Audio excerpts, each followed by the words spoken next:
Donc, on dit oui, restez parce que finalement, bah, après la récession, le commerce mondial repart, et puis parce qu'il y a plein d'argent, donc il va bien falloir qu'il se place quelque part, cet argent, donc restez investi. Mais si tout d'un coup, cette espèce de main ferme qui tient les marchés du haut comme ça commence à faiblir un peu, c'est ça le problème. Donc en fait, la variable la plus importante à suivre aujourd'hui, et c'est d'ailleurs ce que fait le marché, c'est ce que vont faire les banques centrales. Or, c'est pour ça qu'ils surréagissent dès qu'elles commencent à dire peut-être que dans 2 ans, machin, les marchés s'agitent. Oui, parce que les bases, elles sont quand même pas solides. Parce qu'il y a eu des dégradations des bases, bien sûr, bien sûr, on le sait très bien.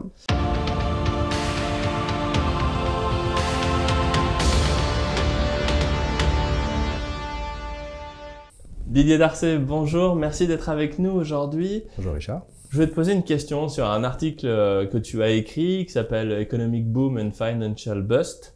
En fait, qui nous explique que les marchés financiers sont corrélés à l'économie, puisque de toute façon, c'est une traduction, enfin au moins en théorie, c'est une traduction de ce qui se passe en dessous, oui, dans l'économie, mais que les marchés financiers anticipent les choses. Et en fait, ça on le savait déjà, mais ce que tu as réussi à faire justement, c'est à montrer, à quantifier cette anticipation et du coup à nous dire, alors là, ben, dans les mois qui viennent, voilà ce qui pourrait se passer probablement. Donc, oui, comment ça marche l'anticipation des marchés? La boule de cristal, hein. C'est ça. Alors, en fait, oui, c'est ça. C'est-à-dire que l'idée, c'était de se dire... l'idée, c'était de se dire, l'économie et les marchés sur le long terme, ça monte en parallèle, comme tu le dis. D'ailleurs, on voit ça sur les profits des entreprises, par exemple, sur le long terme, ça monte exactement en parallèle avec la croissance de l'économie. Croissance de l'économie, croissance des profits, c'est une droite. Bon, en logarithme, c'est une droite, donc c'est une exponentielle parfaite. Bon, maintenant, il y a des décalages dans le temps. C'est-à-dire qu'on peut avoir des situations dans lesquelles, l'économie va pas bien et la finance va bien. On se dit comment c'est possible un truc comme ça, et inversement. Une espèce de décalage un petit peu bizarre comme ça, qu'on a connu d'ailleurs, par exemple, en 2020, où on a l'économie qui s'est complètement effondrée. C'était la même chose en 2015, mais moins fort. Hein. 2015-2020, l'économie chute, et les marchés financiers, alors là, tout va bien. Donc ça, c'est assez surprenant. Donc il peut y avoir ces effets de décalage ou de déphasage, et c'est ça qu'on a essayé de regarder. Parce que là, tout le monde se dit c'est bidon, c'est truqué, oui, c'est les gars, ils manipulent. C'est ça, manipuler. Alors que c'est pas truqué du tout, en fait. C'est simplement le marché. Et alors, la façon peut-être de le comprendre, on est parti d'un truc très simple, c'est de dire, c'est ce que font souvent les financiers, c'est de décomposer le prix d'une action. Donc tu dis le prix d'une action, c'est quoi?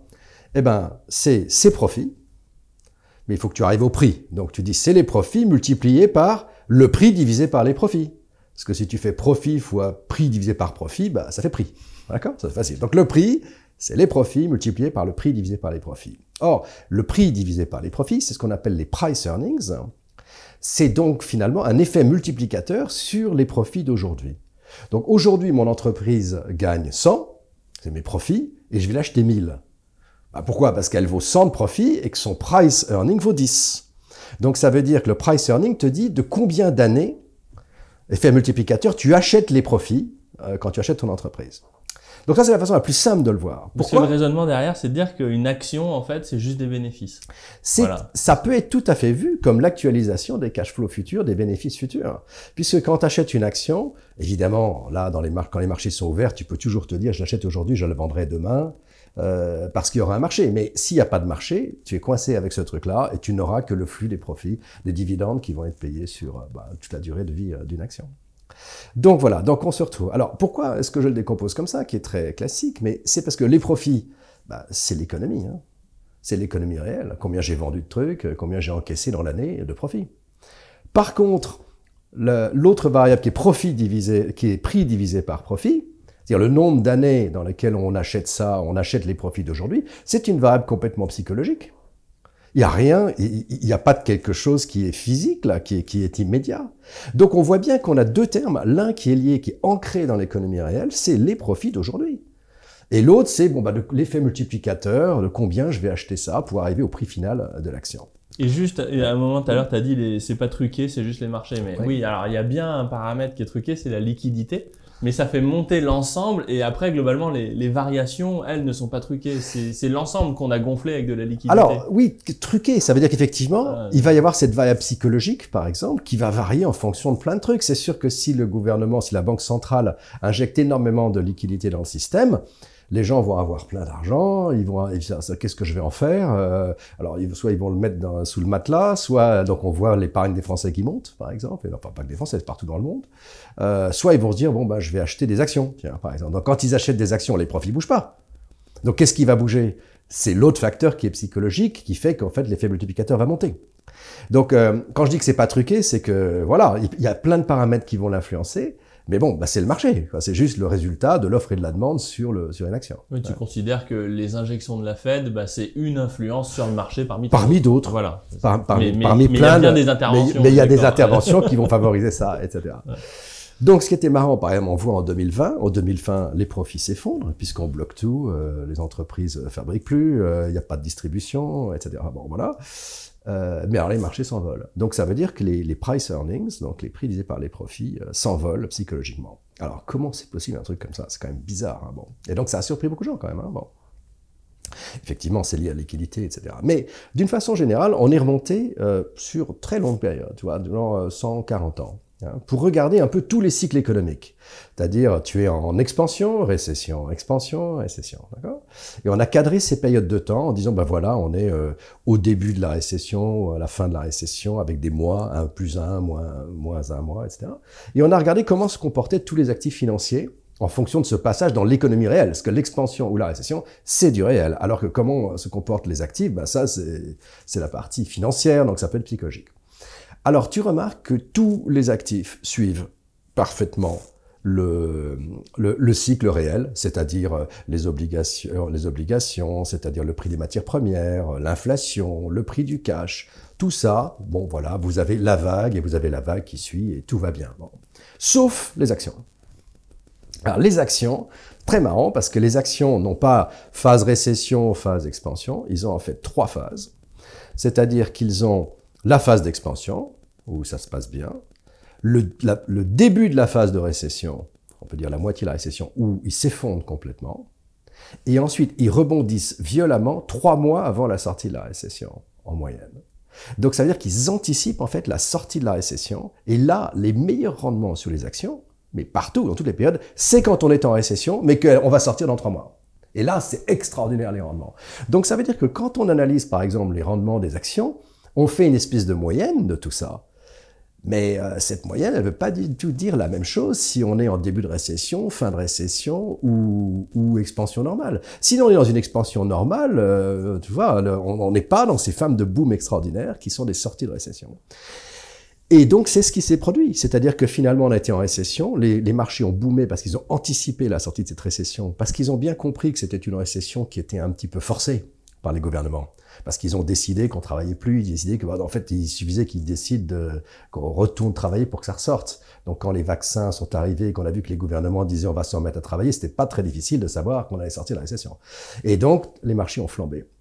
Ils ont flambé, mais ce faisant, ils ont propulsé ces price earnings, donc ces prix liés par ces valeurs psychologiques à des niveaux très importants, alors que l'économie, elle n'a pas rattrapé. Et donc, on se retrouve aujourd'hui avec des marchés qui sont chers, et avec un risque derrière, c'est le risque que ces price earnings fassent l'effet inverse, c'est-à-dire qu'au moment où l'économie réelle reprend du poil de la bête, eh ben, les dimensions psychologiques chutent fortement, et ça, on en avait déjà parlé, il y a un certain nombre de variables qui montrent que effectivement c'est dangereux. Et notamment, ces variables, c'est l'inflation qui repart. Dès que l'inflation repart, cette variable-là a tendance à chuter. Avec l'inflation, ça mangeait les PE. Ça mange les PE. Ça mange pas forcément les profits, mais ça mange les price earnings. Donc ça, c'est très important. On a vu des questions avec l'efficacité du S&P par rapport à l'or sur une vidéo qu'on a fait sur le gramme d'or. On voit que ça se dégrade.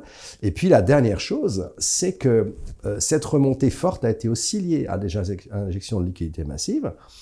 Et puis aujourd'hui, ces injections de liquidités massives, elles vont continuer. Mais il commence à y avoir les premiers signes qui ont été annoncés par la Fed la semaine dernière qu'il y allait peut-être un risque de resserrement dans les 2 ans qui venaient. Et ouais, donc, en 2023. Oui, on est bien d'accord. On est bien d'accord. C'est-à-dire qu'il est évident que ça fait très bizarre d'avoir une réaction dans les marchés assez rapide sur un pronostic pour 2023. Mais ça te montre bien que les marchés sont devenus psychologiques. Parce qu'ils sont en train de te dire, attention, on va faire un truc dans 2 ans, et le marché s'agite. Donc voilà, c'est intéressant. Et pire que ça, en fait, est-ce qu'on peut dire que, encore une fois, c'est un phénomène marginal?